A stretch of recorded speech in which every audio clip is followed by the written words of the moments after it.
اعوذ باللہ من الشیطان الرجیم بسم اللہ الرحمن الرحیم الحمد للہ رب العالمین وصلی اللہ علی محمد وآلہ الطاہرین اللہم صل علی محمد وعجل فرجہ۔ درس یہاں تک پہنچا تھا کہ دو آیتیں ہیں کہ جن کو اہل حدیث نے شاہد اور گواہ کے اور تائید کے عنوان سے پیش کیا ہے۔ ٹھیک، یہ جو افسانے غرانیق یا آیات شیطانی ہے، ٹھیک، اس کی تائید میں اور یہ کہ یہ بات صحیح ہے، یہ حدیث صحیح ہے، اس کی تائید میں اہل حدیث نے دو آیتیں پیش کی ہیں، لیکن صاحب کتاب کہہ رہے ہیں کہ ان آیتوں کا اس افسانے کے ساتھ کوئی ربط نہیں ہے۔ پہلی آیت، فَيَنْسَخُ اللَّهُ مَا يُلْقِي الشَّيْطَانُ، سمجھ رہے ہیں؟ اب اگر اس آیت کا ظاہری ترجمہ آپ دیکھیں گے، ٹھیک، تو ایسا محسوس کریں گے آپ کہ جیسے اہل حدیث صحیح کہہ رہے ہیں کہ شیطان وحی میں دخالت کر سکتا ہے اور کی ہے، لیکن بعد میں اللہ نے آیات شیطانی کو آیات رحمانی سے الگ کر دیا، اسے منسوخ کر دیا۔ دیکھیں، فَيَنْسَخُ اللَّهُ، بس اللہ نسخ کر دیتا ہے، تبدیل کر دیتا ہے، بدل دیتا ہے، مَا يُلْقِي الشَّيْطَانُ، جو شیطان القاء کرتا ہے، یعنی اس کا مطلب یہ ہے کہ شیطان القاء کرتا ہے۔ اگر شیطان القاء نہ کرتا تو اللہ تبدیل نہ کرتا۔ آیت کا ظاہری مفہوم اور ظاہری معنی تو یہی ہے نا کہ بس اللہ نے بدل دیا یا اللہ بدل دیتا ہے اس چیز کو کہ جسے شیطان القاء کرتا ہے یا جس چیز کو شیطان القاء کرتا ہے۔ گویا این حقیقت است کی صاحب شریعت در این آرزو تا کوشش و نتیجے بخش باشد، کہہ رہے کہ یہ آیہ کریمہ اس حقیقت کو بیان کرنے کے لیے آئی ہے کہ صاحب شریعت کی یہ آرزو اور یہ تمنا ہے اور اس کی یہ کوشش ہے کہ وہ اس کی کوششیں نتیجہ بخش ہوں۔ صاحب شریعت یہ چاہتا ہے کہ جو کوششیں وہ کر رہا ہے وہ ان کوششوں میں کامیاب ہوں، اس کی کوششیں نتیجہ بخش ہوں، جو اہداف، جو مقاصد وہ رکھتا ہے وہ اہداف و مقاصد کیا ہوں مولانا، پورے ہو سکے، جامع عمل پہن سکیں۔ کلمت اللہ در زمین مستقر شود، کلمہ الہی کا روئے زمین پر بول بالا ہو، یہ کون چاہتا ہے؟ صاحب شریعت۔ صاحب شریعت کی آرزو یہ ہوتی ہے کہ اللہ نے جو پیام دیا ہے وہ پیام میں دوسروں تک پہنچاؤں تاکہ نتیجہ حاصل ہو سکے، جو ہدف، جو مقصد میرا ہے، میرا وہ ہدف، میرا مقصد پورا ہو سکے۔ وہ کیا ہے؟ کلمہ الہی کا روئے زمین پر نافذ کرنا، سب کو پرچم توحید کے نیچے لانا، یہ صاحب شریعت کی آرزو ہوگی۔ بلے شیطان پیوستے در راہ تحقق ان اہداف عالی سنگ اندازی میں گلا، لیکن شیطان ہمیشہ اسلام میں پتھر بازی کرتا رہتا ہے، روڑے ڈالتا رہتا ہے، سمجھ رہے ہیں؟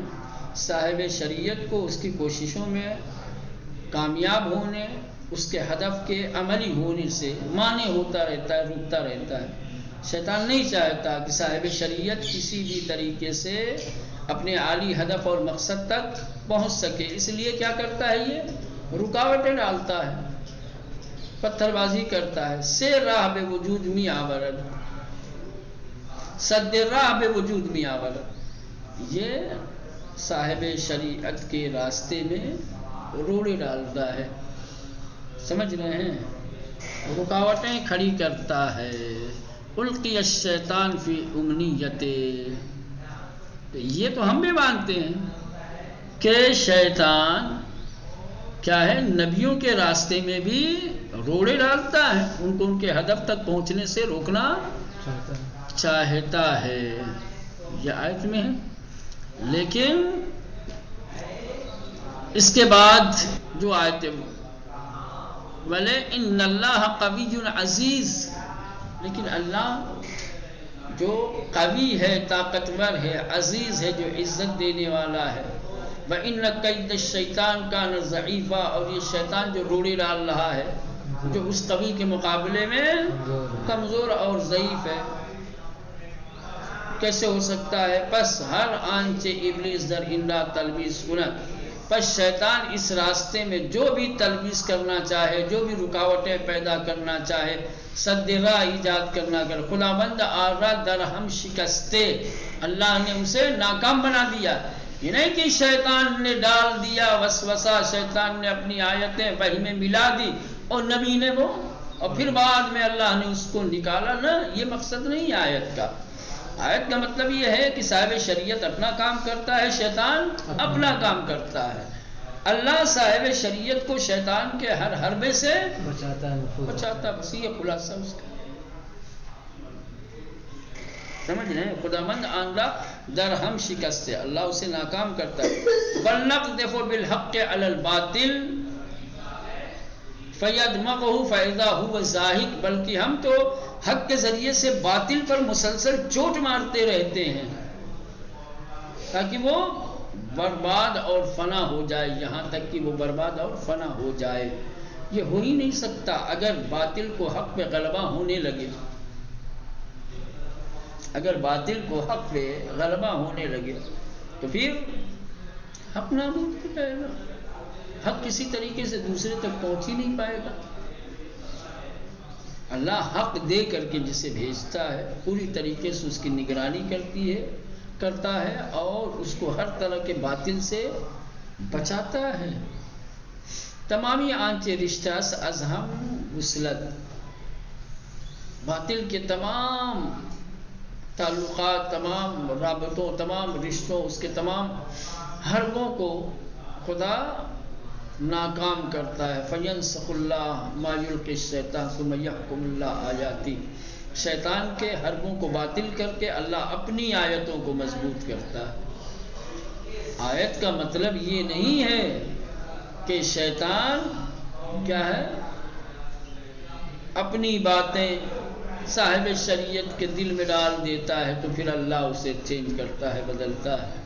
نہ، آیت کا مطلب یہ ہے کہ شیطان اپنی کوشش کرتا ہے، القاء کرنے کی کوشش کرتا ہے، حق میں باطل کو آمیختہ کرنے اور ملانے کی کوشش کرتا ہے، صاحب شریعت کو اس کی کوششوں میں ناکام کرنے، اس کو اس کے مقصد تک پہنچنے سے ہر ممکن کوشش کرتا ہے.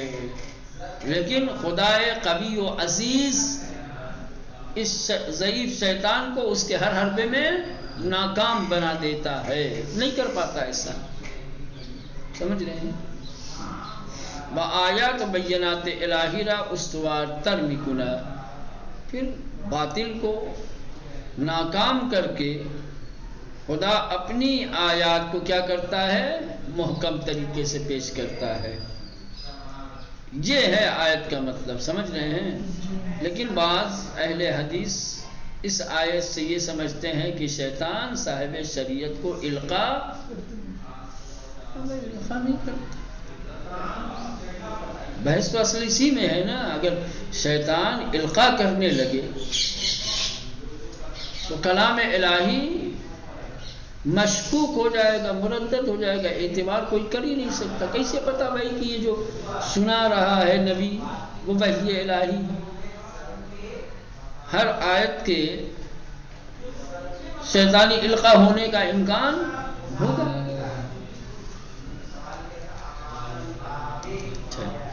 اس کے بعد ہے آیت تثبیت مقام عصمت انبیاء لا ثابت مکند. آیت تثبیت کی جو انبیاء علیہ السلام کے مقام عصمت کو ثابت کرتا ہے. اگر عصمت کی ہمون عنایت الہی و روشن گرے راہ پیامبرانش شامل حال انبیاء نبود لغزش و انحراف بسوئے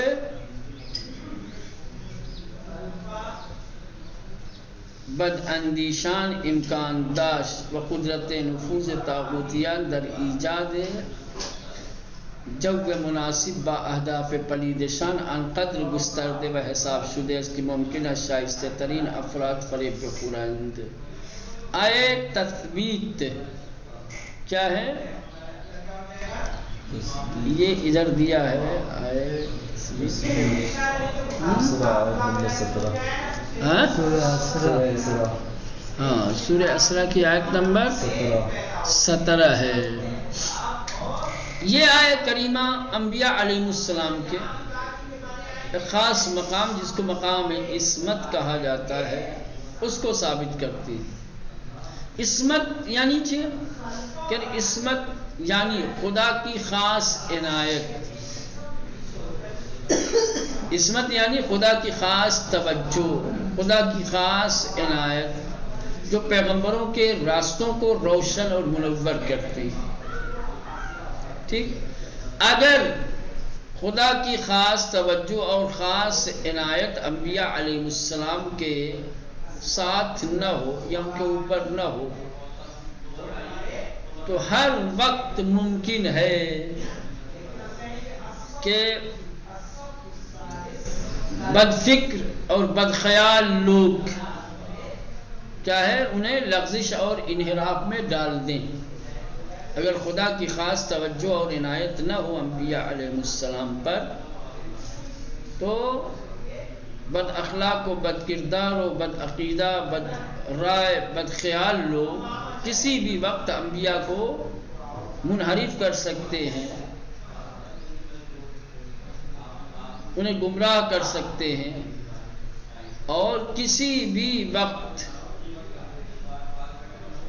شیطان اور طاغوت ان کے اوپر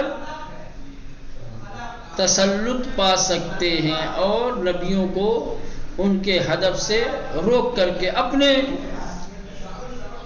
برے اور گندے ہدف پہ لگا سکتے ہیں.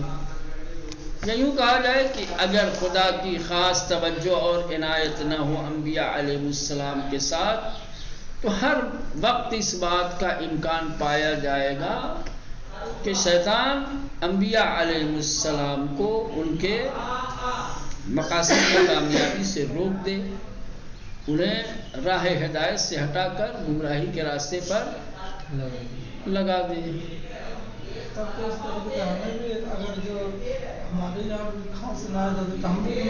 بالکل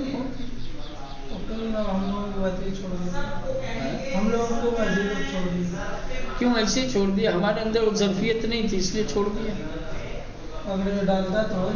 بالکل ڈالتا، ظرفیت ہوتی تو ضرور ڈالتا. خدا عادل تھا، ایسا ہو ہی نہیں سکتا کہ ہمارے اندر مثلا کی ظرفیت ہوتی، صلاحیت ہوتی، اگر خاص توجہ یا خاص عنایت کی یا مقام عصمت کی تو اللہ نہ دیتا.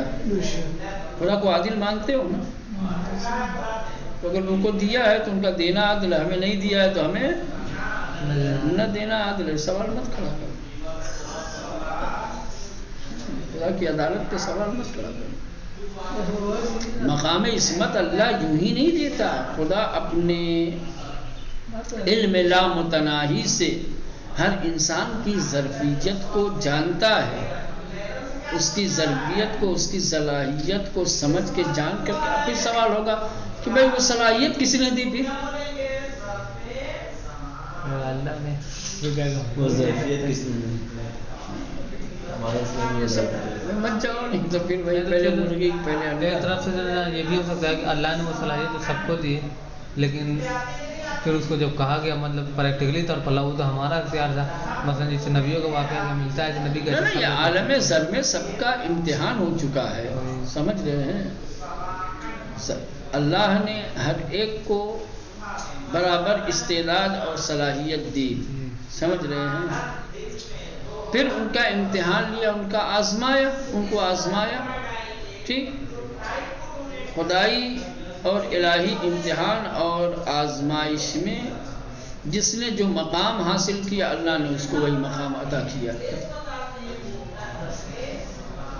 ایسا نہیں ہے کہ اللہ نے امتحان نہیں لیا ہے اور یوں ہی مثلاً کہ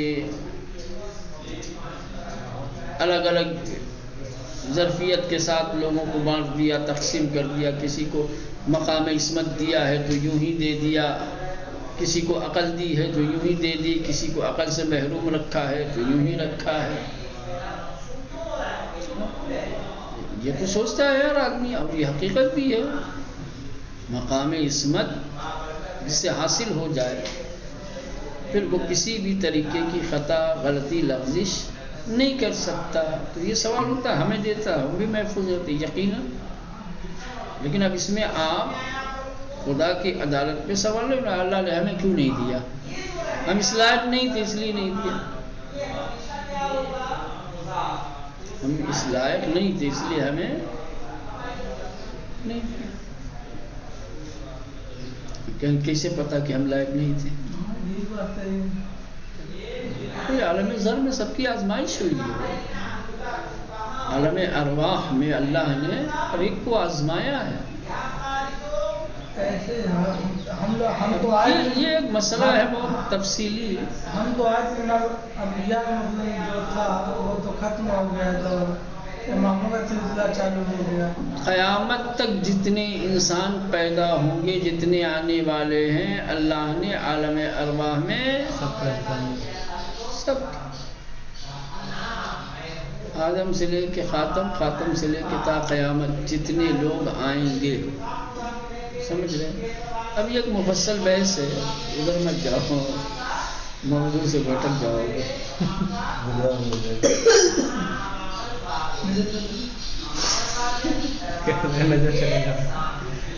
ہاں، کہہ رہے ہیں کہ اللہ نے انبیاء علیہ السلام کو مقام عصمت عطا کیا ہے، اور عصمت کا مطلب یہ ہے کہ خدا ان کے اوپر خاص عنایت اور خاص توجہ رکھتا ہے. اور خدا کی یہی خاص عنایت اور توجہ انبیاء علیہ السلام کو شیطان کے ہر حربے اور اس کی تمام رکاوٹوں سے، ہر قسم کے اس کے مکر و فریب سے، ہیلے سے، مکر سے خدا محفوظ رکھتا ہے. اگر خدا کی خاص عنایت نہ ہوتی انبیاء علیہ السلام پر تو ہماری طرح سے ان کے بھی بہکنے کا امکان پایا جاتا. لیکن خدا کی خاص عنایت ان خاص بندوں کے شامل حال ہوئی، لہذا یہ آنان را از بسہا و دسیسہ ہے شیطانی در امان نگاہ می دارد. یہ خدا کی توجہ اور خدا کی عنایت نے ان صالح اور نیک بندوں کو شیطانی مکر و فریب سے اور اس کے وسوسے سے حفظ و امان میں رکھا ہے. بہرحال آئے تثبیت دلالت دارد بر ان کی لغزشی انجام نہ گرفتے. آئے تثبیت اس بات پر دلالت کرتی ہے کہ کوئی لغزش، کوئی خطا، کوئی غلطی نہیں ہوئی ہے. وَإِن بِدَلِيلِ لَوْلَائِ امتناعیہ اس، اور یہ لولائے امتناعیہ کی وجہ سے، اگر نہ بود چنین می شد، اگر یہ ہے اس میں بحث، بجائے یہ کہ اس آیے کریمہ سے نبی کریم کے مقام عصمت کو ثابت کیا جائے. کلمہ لولا جو آیا ہے، لولا کو دلیل امتناع بنایا جائے کہ ممکن ہی نہیں ہے کہ شیطان ایسا کر سکے. اہل حدیث نے کیا کہا؟ شیطان چونکہ پہلے کر چکا ہے، اب اللہ تعالیٰ کہ اب نہیں کر سکتا. شیطان نے پہلے ایسا کیا ہے کہ القاء کیا ہے، وسوسہ کیا ہے. سمجھ رہے ہیں؟ آیات الہی میں شیطان نے اپنی آیتوں کو داخل کیا ہے. ٹھیک، پھر اللہ نے ضمانت لی کہ چلو ابھی تک تو تم نے جو کیا اب تم نہیں کر سکتے. سمجھ رہے ہو کہ یہ آئے تثبیت کے ذریعے سے کیا ہے، اس داستان اور اس روایت کے صحیح ہونے کو ثابت کرنا چاہتے تھے، جبکہ اسی آیہ کریمہ سے اس داستان کے جھوٹے ہونے کی شہادت اور گواہی اور دلیل ملتی ہے نا؟ تب نہیں، ممکن ہی نہیں ہے کہ شیطان کسی طریقے سے تسلط پا جائے، شیطان کسی طریقے کا القاء کر سکے، شیطان کسی طریقے سے انہیں دھوکہ دے سکے، انہیں فریب دے سکے، یہ ممکن نہیں ہے، کیونکہ پھر سوال اٹھے گا مقام عصمت پر، کدھر ہے خدا کی خاص توجہ اور عنایت کے ہوتے ہوئے شیطان غالب کیسے آ گیا؟ صحیح. اب دھوکہ نہیں دے سکتا ثبوت ہاں اب دھوکہ نہیں دے سکتا ثبوت. ہاں یہ سب کہنے کہ اب دھوکہ نہیں دے سکتا، اب ایسا نہیں کر تو سکتا، اب پہلے کیا پہلے کب تھا، مطلب کب؟ وہی ابتدا میں، ابتدا بعثت میں، سورہ نجم جب وہ ہو رہی تھی، نازل ہو رہی تھی، تو اس وقت شیطان نے القاء کیا تھا، اپنی آیتیں شامل کی تھی. اس کو کیا یہ کہہ رہے ہیں اہل حدیث، اسی افسانے قرانی جو داستان بیان کی گئی ہے اوپر، جو روایت بیان کی گئی ہے، اسی روایت کے صحیح ثابت کرنے کے لیے سہارا لیا گیا ہے اس آیت کا، اور کہا گیا ہے کہ اس آیت کریمہ سے ثابت ہوتا ہے شیطان نے پہلے اس طریقے کا کام کیا ہے، پہلے دھوکہ دیا ہے، پہلے القاء کیا ہے، پھر بعد میں اللہ پہلے کب کیا تھا؟ بعثت کے وقت. یہ آیتیں بعد میں نازل ہوئی ہیں نا، یہ آیت تثبیت جس کو کہتے اچھا، ہیں، بعثت سے پہلے مطلب کیا تھا شیطان؟ یہ جو آیت ہے بات کس کی چل رہی ہے؟ سورہ نجم. جی جی ٹھیک، سورہ نجم میں نہ آیات شیطانی تھی، جی صحیح. ٹھیک، یعنی اس وقت شیطان نے کیا کیا؟ دخالت کیا تھا. آیت تثبیت بعد میں نازل ہوئی ہے. خوب، آیت تثبیت علیہ السلام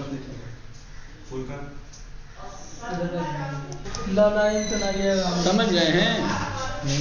آئے نجم پہلے نازل ہوئی، آئے تثبیت بعد میں نازل ہوئی. آئے نجم میں کیا ہے؟ یہ دعویٰ کیا گیا ہے، یا مثلا یہ ایک داستان نقل کی گئی ہے کہ جس وقت سورہ نجم کی آیتیں نازل ہو رہی تھی تو شیطان نے القاء کیا اور اپنی باتیں بھی وحی میں شامل کرتی.